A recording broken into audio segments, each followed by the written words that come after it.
السلام علیکم ورحمۃ اللہ وبرکاتہ۔ کیا لوگوں نے یہ سمجھ رکھا ہے کہ وہ صرف یہ کہنے پر چھوڑ دیے جائیں گے کہ ہم ایمان لائیں اور انہیں آزمایا نہیں جائے گا؟ اور ہم نے ان لوگوں کو آزمایا ہے جو ان سے پہلے تھے، چنانچہ اللہ ان لوگوں کو ضرور ظاہر کرے گا جنہوں نے سچ بولا، اور ضرور ظاہر کرے گا ان کو جو جھوٹے ہیں۔ کیا جو لوگ برے عمل کرتے ہیں انہوں نے یہ سمجھ رکھا ہے کہ ہم سے بچ کر نکل جائیں گے؟ بہت برا ہے جو وہ فیصلہ کرتے ہیں۔ جو شخص اللہ سے ملاقات کی امید رکھتا ہے وہ جان لے کہ بلا شبہ اللہ کا وعدہ ضرور آنے والا ہے، اور وہ خوب سننے والا، خوب جاننے والا ہے۔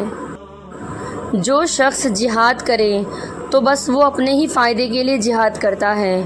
بے شک اللہ تمام جہانوں والوں سے بے نیاز ہے۔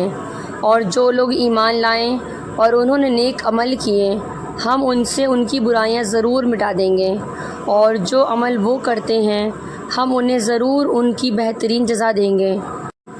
اور ہم نے انسان کو اپنے والدین سے نیک سلوک کرنے کی وصیت کی، اور اگر وہ دونوں تجھ پر زور ڈالیں کہ تو میرے ساتھ اس چیز کو شریک ٹھہرائے جس کا تجھے علم نہیں، تو ان دونوں کی اطاعت نہ کرنا، میری ہی طرف تمہیں لوٹ کر آنا ہے، پھر میں تمہیں بتاؤں گا جو کچھ تم عمل کرتے تھے۔ اور جو لوگ ایمان لائے اور انہوں نے نیک عمل کیے، ہم انہیں نیک لوگوں میں ضرور داخل کریں گے۔ اور لوگوں میں سے بعض وہ ہیں جو کہتے ہیں کہ ہم اللہ پر ایمان لائیں، پھر جب اللہ کی راہ میں انہیں ایذا دی جاتی ہے تو وہ لوگوں کے ستانے کو اللہ کے عذاب کے برابر ٹھہراتے ہیں۔ اور اگر آپ کے رب کی طرف سے مدد آ جائے تو وہ ضرور کہیں گے بے شک ہم تمہارے ساتھ تھے۔ کیا جو کچھ جہان والوں کے سینوں میں ہے اللہ اسے خوب جاننے والا نہیں؟ اور اللہ انہیں ضرور ظاہر کرے گا جو ایمان لائیں، اور وہ منافقوں کو بھی ضرور ظاہر کرے گا۔ اور جن لوگوں نے کفر کیا انہوں نے ایمان والوں سے کہا تم ہمارے راستے کی پیروی کرو اور ہم تمہارے گناہ اٹھا لیں گے، حالانکہ وہ ان کے گناہوں میں سے کچھ نہیں اٹھائیں گے۔ بے شک وہ جھوٹے ہیں، اور یقیناً اپنے بوجھ اور اپنے بوجھیوں کے ساتھ کئی اور بوجھ ضرور اٹھائیں گے۔ اور جو کچھ وہ جھوٹ گھڑتے رہتے ہیں روز قیامت ان کے متعلق ان سے ضرور پوچھا جائے گا۔ اور بلا شبہ ہم نے نوح کو اس کی قوم کی طرف بھیجا، چنانچہ وہ ان میں 50 کم 1000 سال رہا۔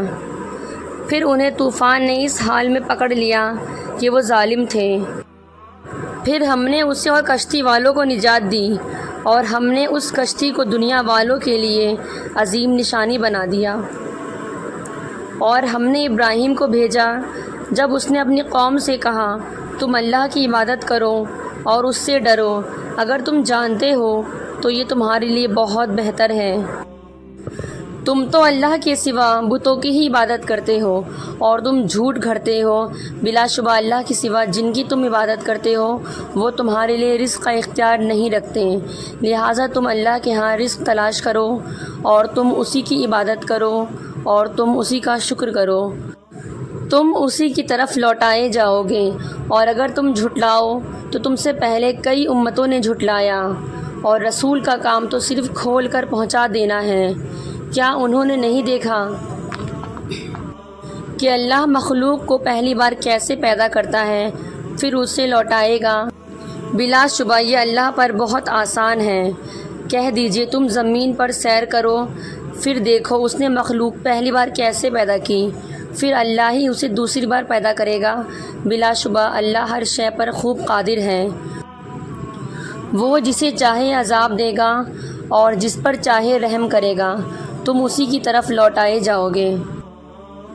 اور تم اللہ کو نہ زمین میں عاجز کرنے والے ہو اور نہ آسمان میں، اور تمہارے لیے اللہ کے سوا نہ کوئی دوست ہے اور نہ کوئی مددگار۔